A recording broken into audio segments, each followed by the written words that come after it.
Aqui tem a demonstração de como funcionaria. No caso aqui seria o microcontrolador, essa peça aqui maior.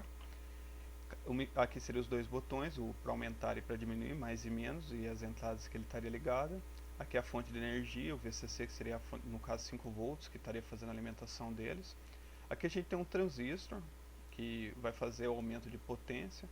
E aqui esses quadradinhos são os resistores. O transistor é importante ter base, coletor e emissor, que onde está setinho é o emissor, aqui onde está ligado o resistor é a base e aqui em cima é o coletor. O que ele faz? Ele vai pegar essa energia e vai soltar aqui. Por que não é ligado direto? Porque no caso aqui é um circuito simples, mas normalmente coloca transistor para aumento de potência, onde por exemplo poderiam estar, se você ligar uma tensão muito alta diretamente na porta do microcontrolador, poderia estar queimando ele. Ou caso por exemplo um LED desse aqui venha a falhar e fecha um curto, estaria queimando o microcontrolador inteiro. Então não é interessante você estar fazendo essa ligação direta. Então qualquer coisa de potências é bom fazer colocar um transistor, um acoplador óptico ou qualquer outra forma de isolamento entre o microcontrolador e o circuito em si. Aqui é importante também notar que aqui tem resistores que estão ligados no LED para impedir que o LED pegue toda a energia do microcontrolador, toda a corrente do microcontrolador. Ele tem um limitador de corrente. E basicamente isso aqui é para demonstrar quais as portas que estariam sendo usadas. Então, conforme está mostrando aqui, ó, serão utilizados 7 portas para ligar ou desligar os segmentos do LED de acordo com o número que deseja mostrar. 2 portas serão utilizadas para determinar o display, seria o display A ou o display B, o display 1 ou o display 2, que estará ativo para mostrar a informação. Basicamente, o microcontrolador vai ligar um display, por exemplo, ele ligaria esse display 1 e desligar o display B e mostrar o número que representa isso. Isso é engraçado porque pode parecer até uma coisa sem sentido, mas o que a gente vê, por exemplo, nos monitores, é isso, ele vai ligar pontinho a pontinho da tela, um pontinho de cada vez. Pra gente, como isso acontece muito rápido, a gente vê como se tivesse todos os pontos acesos. No caso aqui a gente vai fazer a mesma coisa, vai estar ligando o display 1, mostrando o número, desliga ele, liga o display 2, mostra o número. E vai fazer isso tão rápido que o nosso olho vai entender como se os dois estivessem totalmente ligados. Aqui tem a explicação que no display A ele estaria mostrando a dezena, né, e no outro vai estar mostrando a unidade. Aqui, ó, o display B vai mostrar o número que representa a unidade. Tudo isso em uma velocidade tão rápida que veremos como se os dois displays estivessem ligados, conforme eu expliquei. Também será necessário 2 entradas para uma aumentar e outra para diminuir o contador. O cara vai apertando o botão mais, aumenta o contador. Botão menos, diminui o contador. E representado pelo símbolo de mais e o símbolo de menos, respectivamente, conforme no diagrama aqui. Vamos agora como se fosse na prática. Aqui a gente tem os displays de 7 segmentos, esses dois displayzinhos aqui. Temos os resistores, os transistores, conforme foi indicado no diagrama, os 2 botões para aumentar e para diminuir. E temos nosso querido Arduino. Não vou explicar linha a linha como está ligado, porque tem um circuito lá para vocês verificarem antes dessa parte aqui como está ligado. Aqui até dá para fazer uma coisa interessante, que é você ver como seria a placa de circuito impresso ficaria, caso você decidisse usar esse circuito mais para frente. Esse botão aqui, ó, ele vai mostrar para você. Não é uma coisa bonita de se ver, porque ele vai fazer um diagrama automático. Mas lógico, você pode arrastar, reorganizar, colocar do jeito que você achar melhor, que fica mais fácil para visualizar o que você está trabalhando. Mas como não é o foco aqui, vamos para a simulação. Uma coisa legal aqui na simulação é que vocês podem ver funcionando mesmo, como se fosse uma placa de circuito impresso feita mesmo. Vocês foram lá, soldaram, fizeram tudo belezinha, mas no caso aqui a gente tem o Arduino Uno, né, ligado no protoboard, junto com cada componente dele. No caso, vamos ver o código fonte do Arduino, ó, selecionei o Arduino, Code Editor. E aqui está o código fonte que eu montei para poder fazer esse Arduino funcionar.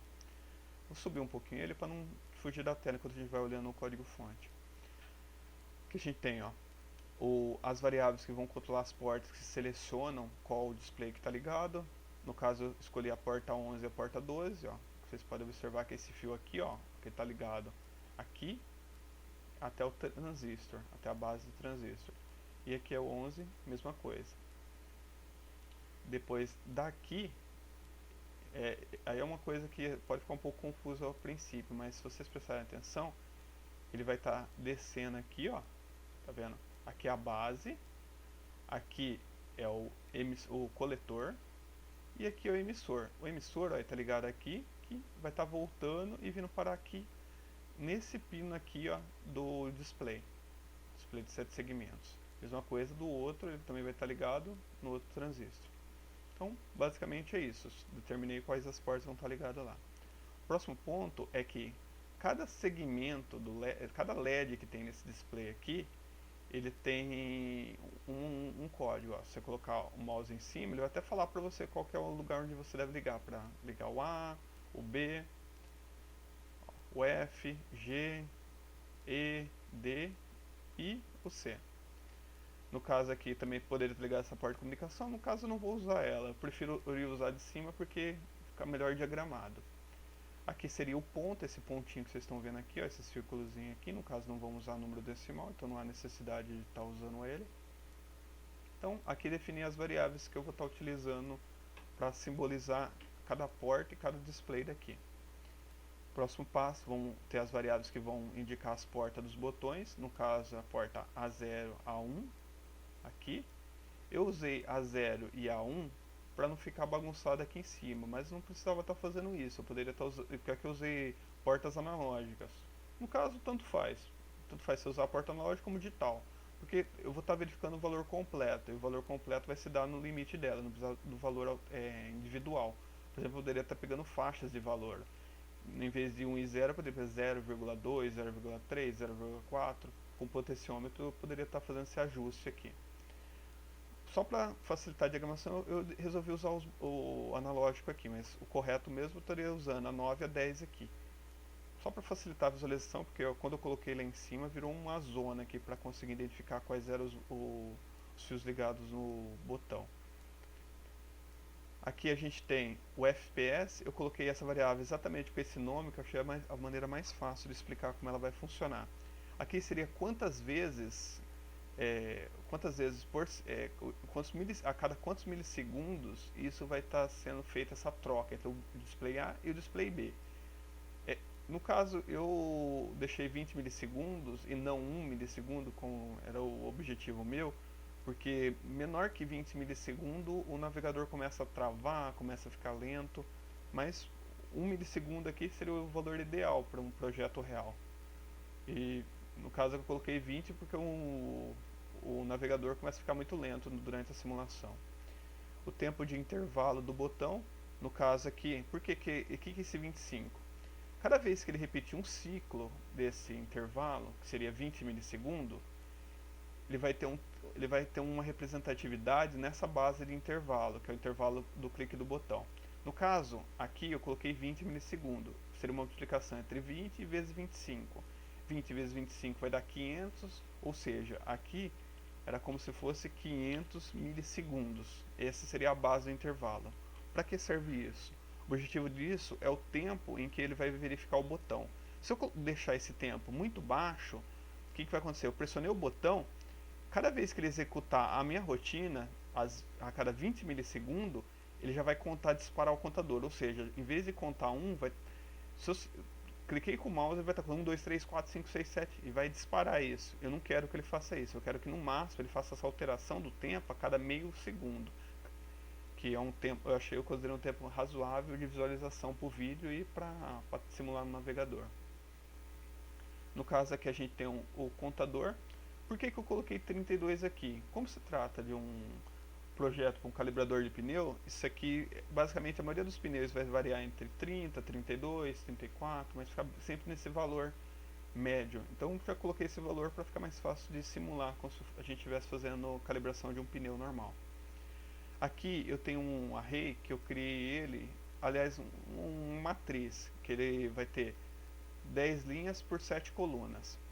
Cada linha ela vai representar um número que eu quero mostrar no meu display.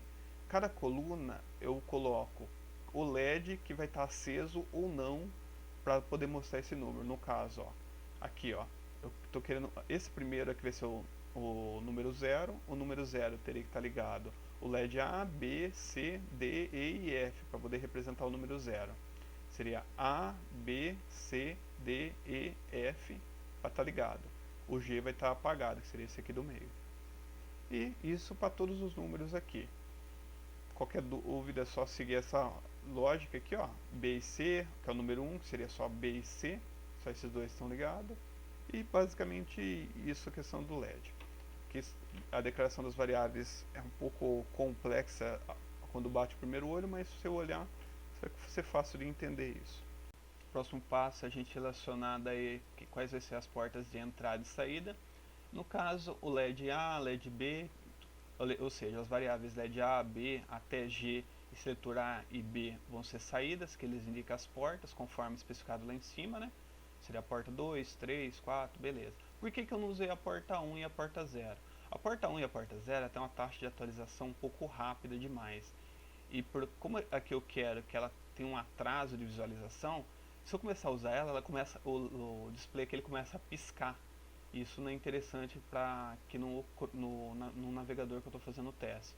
Se fosse no projeto real, poderia estar usando a porta 1 e 2 aqui normalmente, que isso a diferença seria invisível. Agora aqui, no simulador, eles fizeram questão de simular isso também. Essa questão das portas 0 e 1, elas serem um pouco mais rápidas que as outras. Então começa a piscar intermitente e não ficou legal para fazer o teste.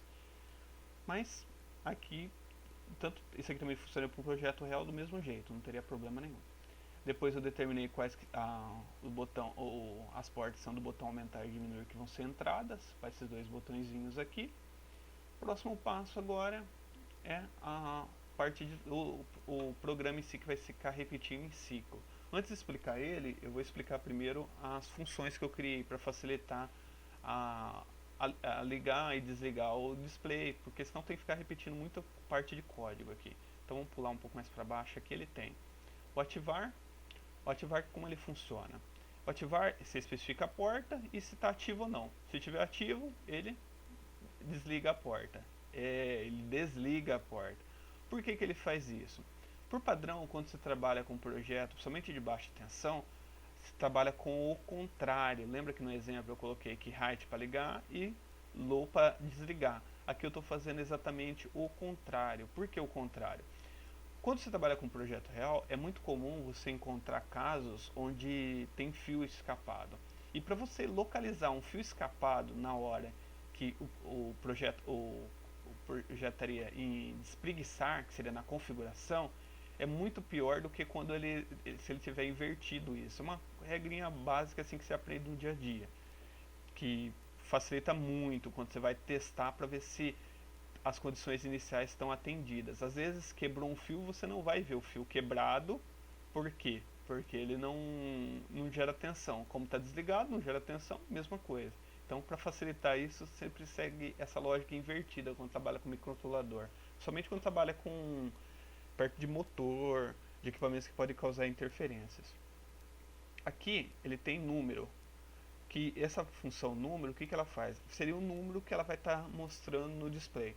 No caso, se eu colocar o número, o número que eu quero, né? Ele vai pegar o item do array.